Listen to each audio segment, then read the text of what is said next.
Boa tarde a todos.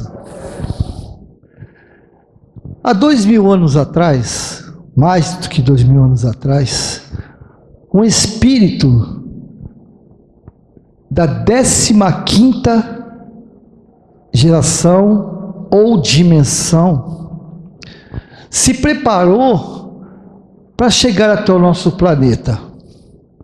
Levou um período de constituição molecular, porque esse espírito, ele não tinha forma, ele não tinha sexo, era um espírito com poder incomensurável, mas ele era o responsável pela construção desse planeta. Há 4,5 bilhões de anos, esse espírito já era uma consciência cósmica, já era uma consciência evoluída. E todos nós o conhecemos com o nome de Jesus, ou Yoshua, seu verdadeiro nome. Ele se preparou por milhares de anos. Uns dizem que foi 1000, alguns dizem que foram 5000, mas o importante é que ele se mostrou a sua humildade, o seu compromisso, mas principalmente o seu amor. E assim, se preparando organicamente, pois ele não tinha corpo, ele não tinha forma, mas precisava encarnar na Terra. E todos nós sabemos que a nossa constituição física é feita de átomos, 7 octamilhões de átomos, que ao se agruparem formam moléculas que são as nossas células, 10 trilhões de células em médias. E ele, para mostrar para mim, para mostrar para nós o seu amor, e nos trazer a informação de que somos que nem eles, somos deuses. E ele ainda acrescentou que nós podemos fazer o que ele faz e o que ele fez e muito mais. E assim ele se preparou e chegou à Terra, na psicosfera terrestre, se preparando para encarnar, não reencarnar, porque foi a primeira e única reencarnação de Jesus. Quando nós ouvimos a religiosidade dizer que Jesus voltará, é um engano muito grande. Jesus não vai voltar, porque nunca nos deixou. Como eu disse, ele está conosco há 4,5 bilhões de anos, que é a idade da Terra. 4,5 bilhões de anos. Preparando esse planeta de provas ou de expiações, onde estamos construindo um planeta de regeneração. Ele esteve conosco na espiritualidade, se preparando para reencarnar, se fazer homem orgânico, sentir dores, desarmonia. Ele sentiu angústia, tristeza, decepções, porque ele simplesmente não quis mudar as leis. Ele disse: eu não vim mudar as leis. E quando ele falou que não veio mudar as leis, é a lei do Criador. Porque se ele fosse diferente de mim, não haveria justiça do Criador. Haveria uma escolha. Isso não é justiça. É certo que ele chegou a essa divindade pelos seus méritos, mas assim como eu, assim como nós, ele foi criado simples e ignorante, uma partícula átmica, e dessa partícula átmica ele seguiu as evoluções como todos nós, do mineral, que é o átomo, carbono, nitrogênio, oxigênio, zinco, todas as moléculas que nós temos no organismo, todos esses minerais. E do átomo nós passamos assim como ele, ou melhor, vamos falar na origem certa, ele passou assim como nós, pelo vegetal, pelo animal, passou pelaquela fase que é entre o animal e o hominal, que nós chamamos, como o André Luiz nos fala em seus livros, os elementares ou elementais, espíritos que ainda não têm forma humana, é uma energia já com consentimento, já com conhecimento elevado, porque já passou pelo animal, que é o momento do instinto, do nosso instinto. E aí a gente já com o instinto formado, com as sensações formadas, passamos por esse período de adaptação entre o animal e o hominal. E assim fazemos por milhares de anos, nos adaptando, servindo a Deus, servindo através das falanges de espíritos superiores, como serviçais da natureza, nos animais. São aqueles que orientam os animais, que levam até os animais as informações da espiritualidade maior. E aí nós chegamos no hominal, através do homem erectus, o primata. Não somos macacos, e os macacos não serão nós, são os nossos primos, é um outro tronco. Nós viemos do primata homem erectus, e lá começamos a raciocinar. O instinto era muito forte, o medo era presente, porque o medo representa preservação. E a primeira coisa que o nosso cérebro faz é a busca pela preservação. E a partir dali, começamos a adquirir conhecimento através da reencarnação. Ao desencarnarmos consciente, agora entendendo que existe uma divindade ainda primaz, pelo Deus Sol, o Deus Lua, o Deus da água, e assim por diante, os nossos deuses, porque entendemos que algo acima do nosso conhecimento, além da vida, e cada vez que eu desencarno, eu vou adquirindo mais conhecimento, começo a relembrar as coisas que fiz e não deveria ter feito, ou as coisas que eu não fiz e deveria ter feito, e aí começa a cobrança e um preparo para uma próxima reencarnação. Na época primitiva, o tempo de reencarnação era curto, anos, poucos anos, porque nós precisávamos desse conhecimento, uma velocidade. E ao passar do tempo, o tempo na Terra diminuiu e o tempo na espiritualidade aumentou. Basta ver as idades que se desencarnava antigamente. Meu avô com 40, meu bisavô com 40, meu avô com 50, meu pai com 70. E aí nós começamos a aumentar o tempo na espiritualidade.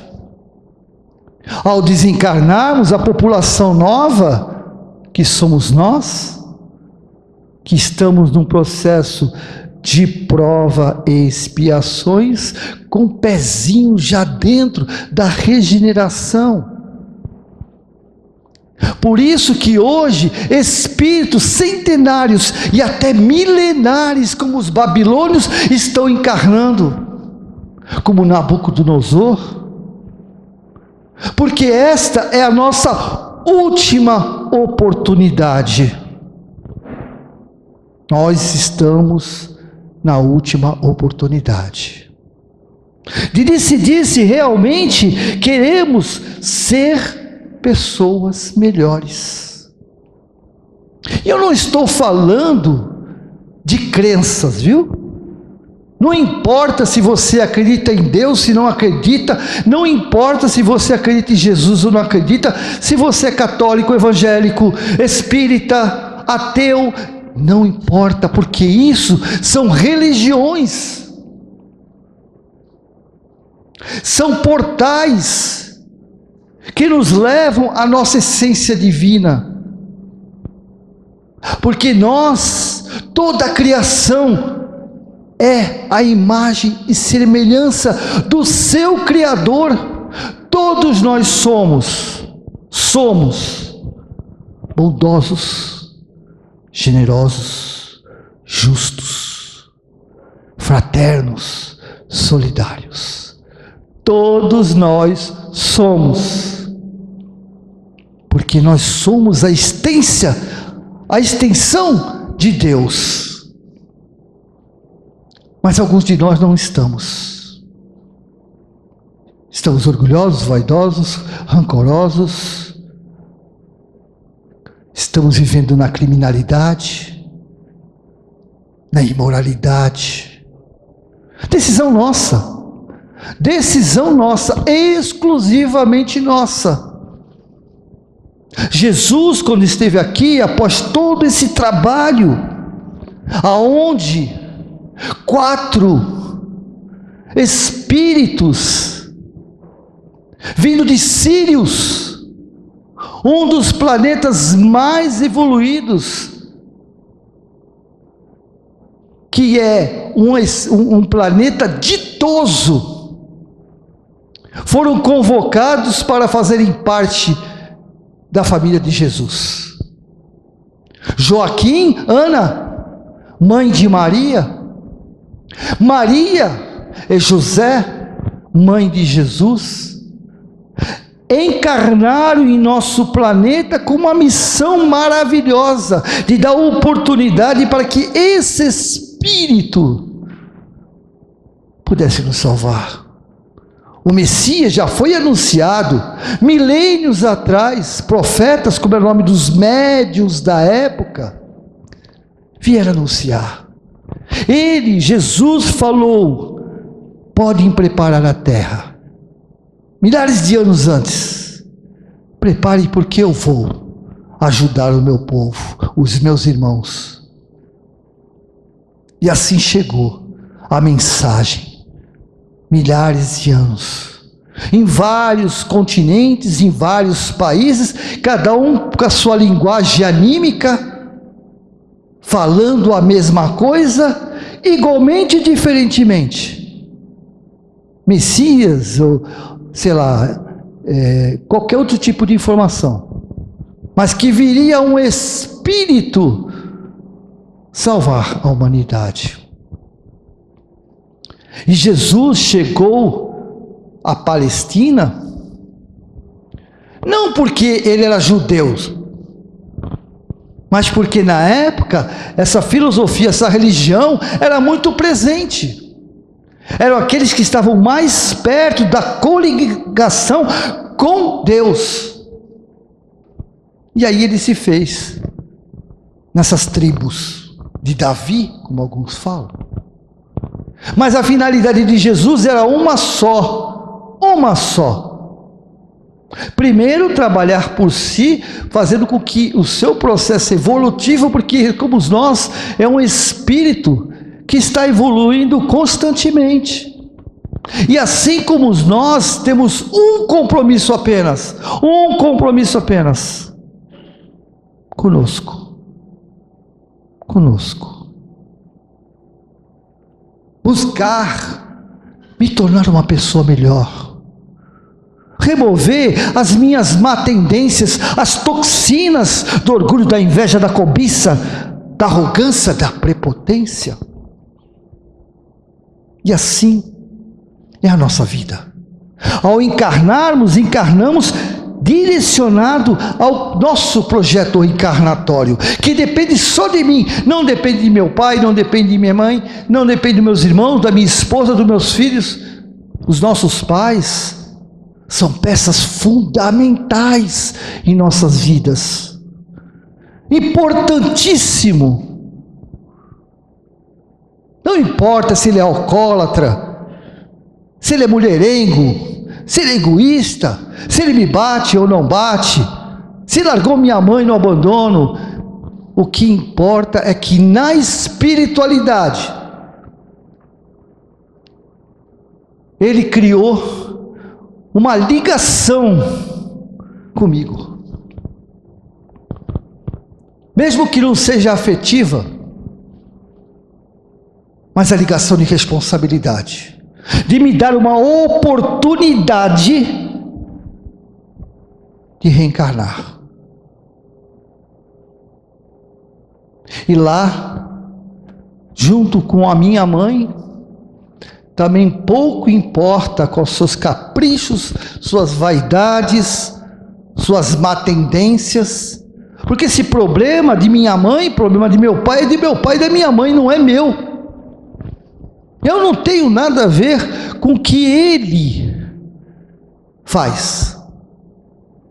Evidente que eu estou na família para poder auxiliá-lo, tentar despertar a consciência dele, ou de minha mãe, ou daqueles que por algum motivo estejam perdidos. Mas como é que eu posso ajudar alguém se eu não estou bem? Como é que eu posso erguer alguém ou tirar alguém dos transtornos, dos distúrbios, se eu sou um transtornado, sou um desorientado? Por isso que é importante eu cuidar de mim.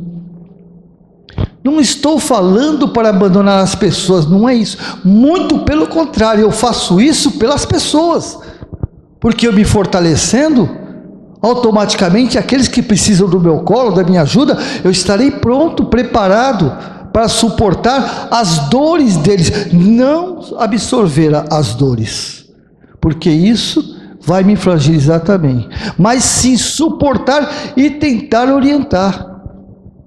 Todos nós sabemos, quem já viajou de avião sabe que a orientação, quando a cabine é despressurizada, quando cair a máscara, se houver algum familiar do seu lado, primeiro ponha para você a máscara, e aí depois você vai ajudar, porque se você tiver desfalecido, como você vai ajudar o outro? E quando eu falo isso é individualmente, né? Tanto é para mim ou com o meu filho de 10 anos de idade. Se meu filho tiver essa consciência, vai me ajudar, porque todos nós sabemos que o espírito não tem idade. Tem? Uma criança de 10 anos tem 10 anos? Fisicamente, né? Fisicamente. E espiritualmente? Um filho meu de 5 pode ser muito, muito mais velho do que eu. Não é verdade? E assim foi Jesus. Ele encarnou e exemplificou o que é mais importante. Muitas vezes cobramos daqueles que estão ao nosso lado deveres, obrigações, mas eu não as cumpro. Ah, mas espera aí, eu sou eu. E tem até um ditado, né?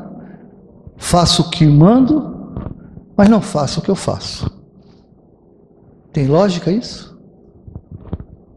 Isso é prepotência. Então Jesus, ele encarnou como homem, foi um bebê chorão, né? Quando teve uma infância, uma juventude como todos nós,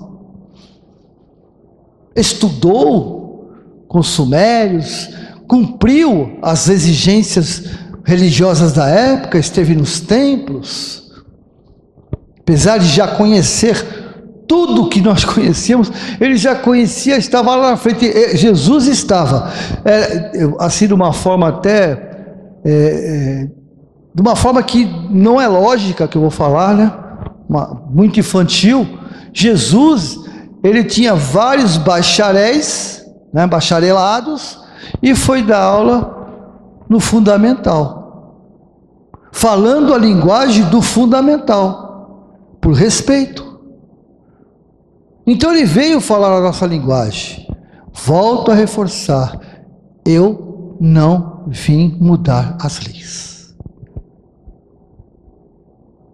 Ele nos disse, eu vim revolucionar, disse ele para Mateus, eu vim revolucionar a sociedade, os nossos conceitos, mas sem revolução. Porque a revolução é o conflito. O conflito que Jesus trouxe foi interno. Foi um conflito interno. Porque olho por olho, dente por dente. Eu te digo, quando te bateres na face esquerda, dê à direita. E ele não estava falando para mim apanhar, não é isso não. O que ele estava nos dizendo, exemplifique, como eu estou exemplificando. Quando der bateres na esquerda, mostre para o outro que ele está errado com suas ações. Ame. Uma das frases importantes, fundamental de Jesus é: ame a Deus sobre todas as coisas. O que quer dizer isso? O que é Deus? Perguntou Kardec, né? Aos espíritos. Deus é tudo. Deus são as borboletas, são os pássaros, são os insetos, as bactérias, os vírus, tudo está em Deus. Deus está no criminoso, Deus está no pedófilo. Não que Deus aprove isso, jamais aprovará. Mas Ele respeita. Como respeita cada um de nós? Ou nós não achamos, talvez vocês não, né? Essa casa aqui não tem ninguém que comete erro. Mas eu cometo muitos erros. E Ele me aceita do meu jeito. E achando que às vezes eu estou certo. Mas mesmo assim Ele me aceita. Mas Ele não passa a mão em minha cabeça. Jesus, quando salvou a adúltera, suposta adúltera, né? Porque na realidade ela não estrupou ninguém, alguém consentiu o relacionamento, né? Então, quando tentavam apedrejá-la, porque aquilo era moda, não tem o que fazer. Eu já estou tão cansado, sabe? Já lavei toda a louça, já varrei o quintal. Vamos ver quem é que vai ser apedrejado? Vou lá, vamos me divertir. Vamos ver quem vai ser apedrejador. Se naquela época tivesse o WhatsApp, ia ser uma maravilha. Apedrejamento lá na ponta da praia, quem quiser ir, o povo ia. Né? E aí, quando eles iam apedrejar, que Jesus deu aquela velha frase, né? Aqueles que não têm pecado, pode apedrejar, jogar pedra. E os anciões estavam na frente, né? Os representantes de Deus, os donos da verdade.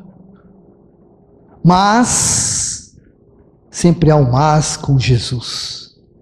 O seu magnetismo era tão forte, dizem que a aura de Chico Xavier tinha 25 metros, né? Ou seja, a energia dele chegava no final desta sala aqui. Imagina de Jesus. Jesus dava a volta ao planeta, né? Então, quando a gente estava perto dele, a gente se envolvia. E aí quando ele pergunta, quem não tiver pecado atira a pedra, aquilo veio com uma ducha de água fria. Porque naquele ímpeto, né, de fazer a justiça, e ele deve tocado em nossos corações, que nós estávamos lá. Talvez eu até estava com uma pedrinha na mão lá atrás. Aí ele tocou no meu coração, na minha consciência. Eu falei, caramba, o que eu vou fazer? Como eu estava no fundo, e ninguém nem percebeu, né? Então eu larguei a pedra e fui sair de fininho. E assim fez todos, largaram a pedra e foram embora. A mulher pronta, achando que já tinha morrido, né? Falou, já estou no céu, já morri, né? Porque eu estou escutando uma voz deliciosa, forte, intensa. Morri. Mulher, ela olha, onde estão teus acusadores, mulher?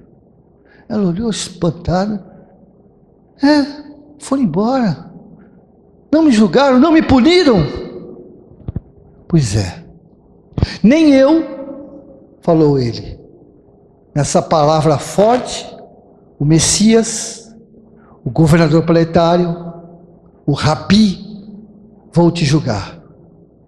Nem eu vou te julgar. Livre arbítrio. Mas, olha o mais de novo. Vá e não peques mais. O que ele quer dizer com isso? Quando tu precisares de mim, o que ele fala todo dia no nosso cochicho, no nosso ouvidinho. Ele fala assim, Newton Júnior, veja lá o que você vai fazer, Newton Júnior. Você pode quebrar a cara. Normalmente eu quebro a cara, tá? Achando que estou certo, normalmente eu quebro a cara. E ele me avisou. Você vai se machucar. Lá na frente, tu vai me chamar. Eu vou estar ao teu lado, sempre. Sempre que tu me chamares, eu estarei ao teu lado. Sempre. Mas, eu não avalizo a tua atitude. Por isso ele falou para a mulher, vá e não peques mais. Não é porque eu te salvei que eu estou endossando em você fazer de novo. Mas você tem o livre-arbítrio de fazer. Mas também arque com as consequências. Ou consequências, que é o que acontece conosco hoje. E nós, hoje, os 8 bilhões, quase 8, tem 7 alguma coisa, de espíritos que estão encarnados, nós estamos arcando com as consequências. Por isso, 8% da população mundial está depressiva. 16% com transtorno de ansiedade. E aí, por minha conta, 80% está com algum tipo de transtorno emocional e comportamental. Nós estamos colhendo o fruto da semente que escolhemos e plantamos. Mas Jesus vai nos abandonar? Nunca. Ele está ao nosso lado o tempo todo. O tempo todo. Mas por quê? Certa vez me falaram assim. Me perguntaram. Jesus nasceu e morreu por nós, não foi, Newton Júnior? Foi. Pelo menos é o que está dito nas Escrituras. Levou os nossos pecados? Aí eu já tenho minhas dúvidas. Não vou contestar, vou respeitar, mas tenho minhas dúvidas. Então por que eu sofro tanto?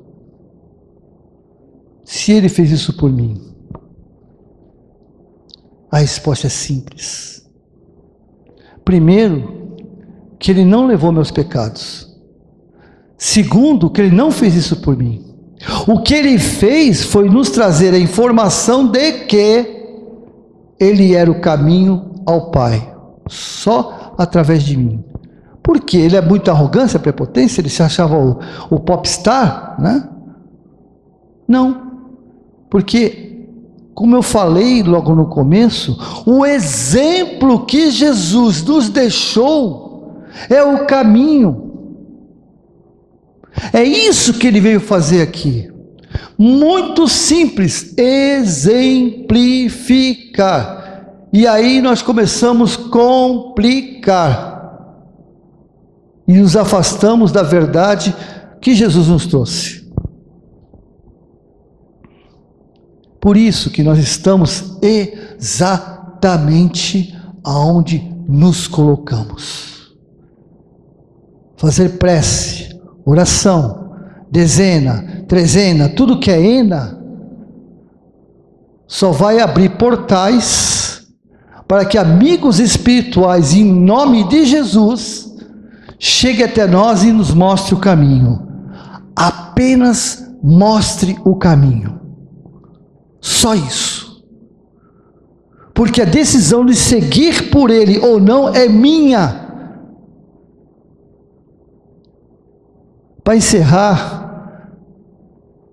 tem uma fábula aonde Jesus, alguém pede para Jesus que o ajude.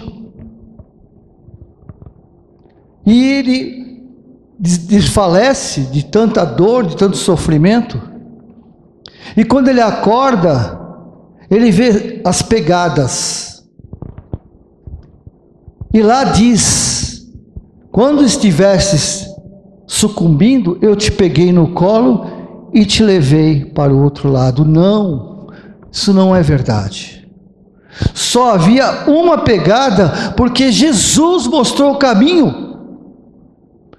Queres te salvar? Venha comigo, vou te mostrar o caminho.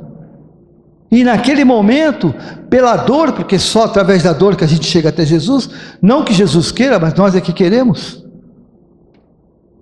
Ele foi, marcou as pegadas, e eu com a minha dor, cambaleando, pisei em suas pegadas. Evidente que no momento que eu ia desfalecer, ele me deixava em pé de novo. Mas o próximo passo era meu. Eu dava um passo, ia cair de mão, ele me abraçava, me deixava em pé, e eu seguia o caminho dele.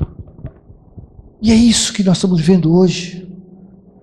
Nessa última oportunidade de nos tornarmos pessoas melhores e nos preparar para um mundo de regeneração, aonde vai prevalecer a quinta dimensão, que é aonde o bem prevalece sobre o mal. Hoje o mal não está prevalecendo, mas está sim para o bem. A decisão sempre será nossa, exclusivamente nossa, individual, intransferível. Muito obrigado, que Deus os abençoe, que esta luz chamada Jesus possa estar e estar com certeza em seus lares. Muito obrigado.